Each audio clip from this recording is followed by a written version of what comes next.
In this video, we will study about the model of the James and Watson that proposed the structure of the DNA. He proposed the structure of DNA, means both of them proposed the structure of DNA and gave some basic characteristics of the DNA. So first characteristic of the structure of DNA is polynucleotide chain. Polynucleotide chain. And when we talk about these polynucleotide chain, then there are two chains of the DNA molecules. Means DNA is a double helical structure and it has two polynucleotide chain. अगर हम रफली इसके idea के बारे में बात करें तो हम कह सकते हैं कि हमारे पास यहाँ जैसे ये दो पैरेलल स्ट्रैंड्स हैं, देखने में ये दोनों पैरेलल है but they are anti parallel on the basis of their polarity. If this is the 5 prime end, then this one is the 3 prime, and opposite to that in front of the 5 prime there will be the 3 prime, and in front of the 3 there will be the 5 prime end. और जब इसमें base pairs की बात करते हैं तो यहाँ पर कॉम्प्लीमेंट्री बेस पेयरिंग का रूल होता है जो हम अभी आगे डिस्कस करेंगे. तो first of all polynucleotide chain में यहाँ पर दो न्यूक्लियोटाइड चेन है. आप जब इस दो न्यूक्लियोटाइड चेन के बारे में बात करते हैं तो उसका कंपोजिशन क्या होता है. Composition means both of the chains are made up of nucleotides and this nucleotide consist of 3 things in it. One is nitrogenous base, second is pentose sugar, and third is phosphoric acid. Phosphoric acid. जब हम इन दोनों polynucleotide chain के बारे में यानी कि जो parallels हैं उनके बारे में जब डिस्कस करते हैं तो हमेशा एक चीज देखते हैं कि जो पेंटोज शुगर है उस पेंटोज शुगर के फर्स्ट कार्बन पर एक नाइट्रोजिनस बेस अटैच है और इसी के 5th कार्बन पर CH2O, then here attach the phosphoric acid molecule. इस तरीके से और ये एक कंप्लीट न्यूक्लियोटाइड की फॉर्मेशन करता है. अगेन नेक्स्ट वन ऑल्सो इसी तरीके से ये चेन फॉर्म करेगा. Again first carbon consist of the 1 nitrogenous base and at this nitrogenous base के साथ साथ यहाँ जो पेंटोज शुगर है उस पेंटोज शुगर का 5th carbon it is normal but it's a 3rd carbon that consist of the OH group. हमने पहले इस वीडियो में पढ़ा था. तो यहाँ जो OH ग्रुप है उसमें से H रिप्लेस होगा and that is bonded with this H3PO4. तो यहाँ इसका डिटेल स्ट्रक्चर बना लेते हैं. This is single bond, double bond and it get bonded with this O at the 5th carbon and at 3rd carbon here. और इस तरीके से ये फोस्फोडाइएस्टर बॉन्ड की फॉर्मेशन करेगा. मीन्स दो न्यूक्लियोटाइड के बीच में एक फोस्फोरिक एसिड अटैच हो रहा है. देन जब हम इसके एंटी पैरेलल नेचर की बात करें तो यहाँ देखिए यहाँ पर जो 5th कार्बन है उसको इसने बिजी किया, फोस्फोरिक एसिड वहां अटैच हुआ. तो इसका ये वाला जो एंड है that consist of the OH that is the 3rd carbon.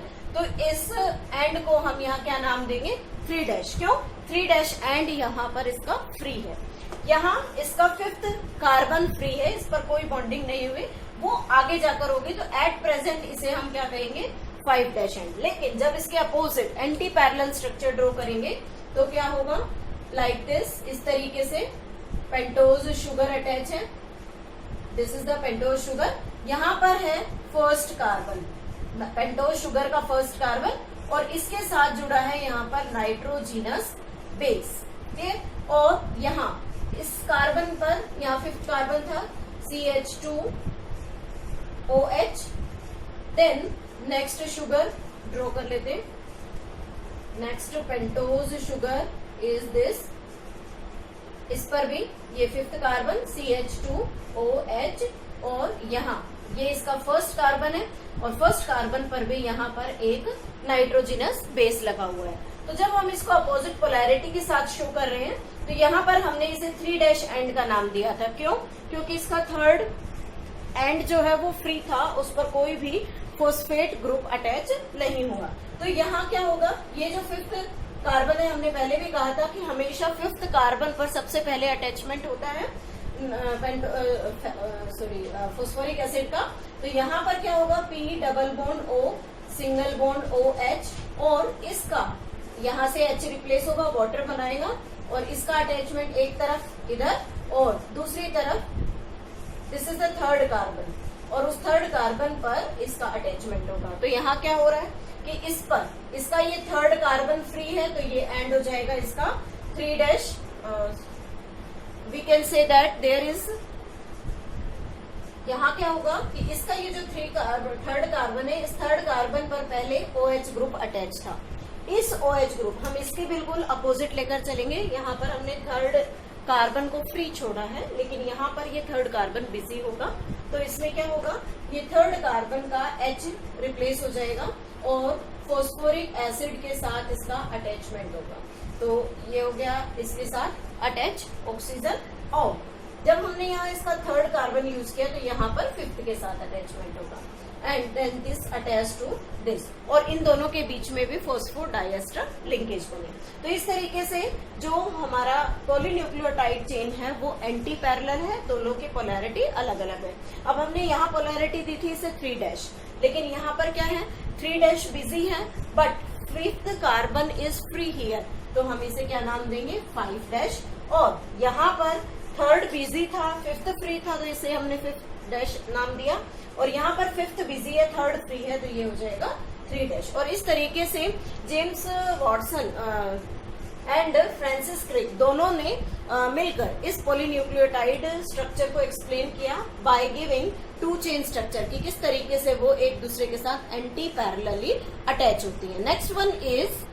Next feature था ग्लाइकोसाइडिक एंड फॉस्फोडाइएस्टर लिंकेज।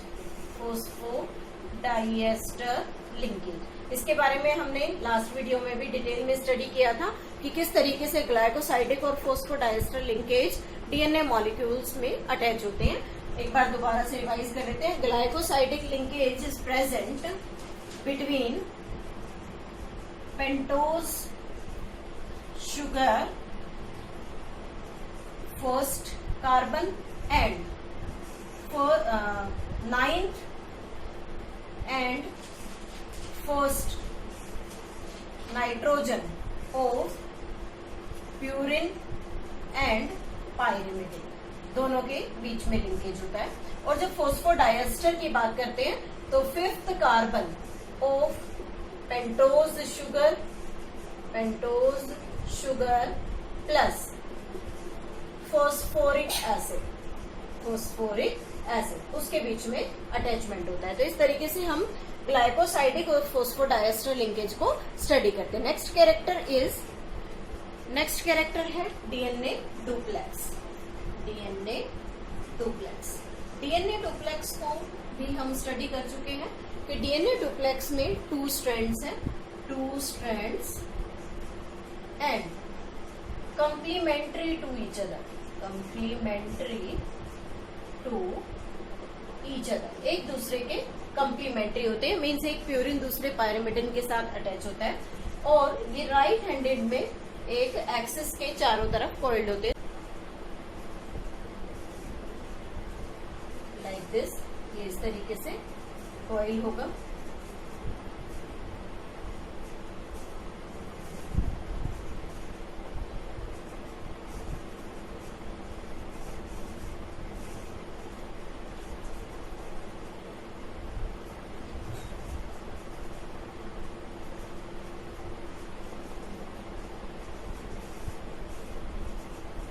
इस तरीके से डीएनए हेलिकली कॉइल्ड होता है। तो उस डीएनए में हमने पीछे बात की थी कि 20 एंगस्ट्रोम का डायामीटर, 20 एंगस्ट्रोम डायामीटर, और जो एक हेलिक्स की जो लेंथ होती है, एक वाइंड जो है वो 3.4 नैनोमीटर का है। तो यहाँ पर जो बात कर रहे हैं हम 34 या 3.4 3.4 नैनोमीटर का जो गैप है उसमें दो ग्रुप्स होती हैं। देखिए ये शैलो ग्रुप है तो इसे बोलते हैं माइनर ग्रुप एंड, और यहाँ ये वाली जो ग्रुप है ये डीप अंदर तक है, इसे बोलेंगे मेजर ग्रुप। मेजर ग्रुप, एक माइनर और एक मेजर ग्रुप मिलकर एक हेलिक्स का स्ट्रक्चर फॉर्म करती है और जिसकी लेंथ है 3.4 नैनोमीटर। और इस मेजर और माइनर ग्रुप के बीच में 10 न्यूक्लियोटाइड्स अटैच होते हैं। तो जब ये 10 न्यूक्लियोटाइड अटैच होंगे तो it means distance between two nucleotide is कितना हो जाएगा 3.4 नैनोमीटर अपॉन में 10, 0.34 नैनोमीटर। इस तरीके से इसका डिस्टेंस निकलकर सामने आएगा। मींस दो सक्सेसिव बेस पेयर्स के बीच में कितना गैप होता है। तो this is about the DNA duplex, means किस तरीके से एक हेलिक्स के चारों तरफ राइट हैंडेड फैशन में जो डीएनए के स्ट्रैंड्स हैं, जो डुप्लेक्स है, वो राउंड एक दूसरे के साथ हेलिकली कॉइल्ड होते हैं और एक दूसरे के साथ वो कॉम्प्लीमेंटरी अटैच है। फोर्थ कैरेक्टर आता है बेस पेयरिंग। बेस पेयरिंग का जो रूल है वो चार्जर के अकॉर्डिंग हम कह सकते हैं प्यूरिन हमेशा किसके साथ बॉन्डेड होगा, पायरिमिडिन के साथ। Purine always bonded to the pyrimidine and vice versa, pyrimidine always bonded to the purine. अगर हम इसको स्टडी करें तो यहाँ हम लिख सकते हैं ATCG। ए का हमेशा बॉन्डिंग T से, T का बॉन्डिंग A से, C का बॉन्डिंग G से और G का बॉन्डिंग C से होगा। This is the base pairing rule कि एक प्यूरिन हमेशा पायरिमिडिन के साथ अटैच होगा and it may be vice versa, pyrimidine get attach to the purine. लेकिन जब हम इन दोनों के बीच की लिंकिंग की बात करते हैं तो हमेशा नेक्स्ट कैरेक्टर हम देखते हैं यहाँ पर हाइड्रोजन बॉन्डिंग। हाइड्रोजन बॉन्डिंग किस तरीके से ये बॉन्डेड होते हैं आपस में। तो हाइड्रोजन बॉन्डिंग की जब बात करें तो एडेनिन हमेशा थायामीन के साथ अटैच होगा विद डबल हाइड्रोजन बॉन्ड और cytosine paired with the guanine with triple hydrogen bond. तो अगर हम यहाँ इनको दोनों को बाइंड करना चाहे तो किस तरीके से शो करेंगे, this one get double bonded, then again this T and A also double bonded, CG triple bonded and then this one भी ट्रिपल बॉन्डेड। मीन्स इन सबके बीच में जो ये बॉन्ड्स दिए हुए हैं दीज आर हाइड्रोजन बॉन्ड। और इस रूल को हम इस स्ट्रक्चर के कैरेक्टर को हम क्या कहते हैं, हाइड्रोजन बॉन्डिंग कि कंप्लीमेंट्री बेस पेयर्स के बीच में किस तरीके से हाइड्रोजन बॉन्डिंग प्रेजेंट है। नेक्स्ट आता है सिक्स्थ कैरेक्टर हम कह सकते हैं बैकबोन। मीन्स जो डीएनए डुप्लेक्स है उसको स्टेबिलिटी, उससे कौन स्टेबल बना रहा है। तो काफी सारे कैरेक्टर्स हैं लेकिन एक मेन बैकबोन की जब हम बात करते हैं तो हमेशा फोस्फोरिक एसिड और you can say phosphate group and pentose sugar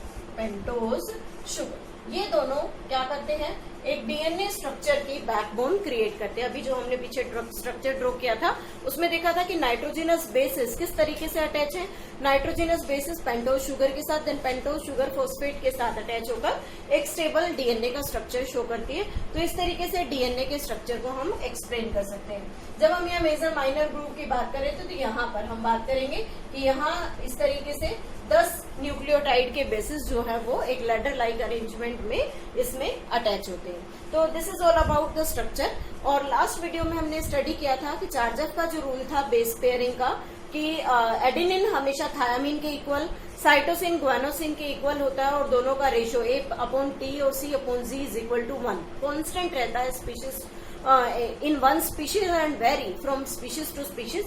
तो उसको कैलकुलेट करने के लिए हम यहाँ एक न्यूमेरिकल ले रहे हैं। कैसे हम उसे सॉल्व करेंगे, जैसे हमने जो चार्जफ का रूल लिया था, चार्जफ्स रूल में हमने कहा कि adenine equals to thymine and cytosine equals to guanine. यहाँ मैं इक्वल्स टू के साइन लगा रही हूँ, नोट द हाइड्रोजन बॉन्ड, कि एडेनिन जितना होगा उतना ही थायामिन होगा एक डीएनए में, जितना साइटोसिन होगा उतना ही गुआनोसिन होगा।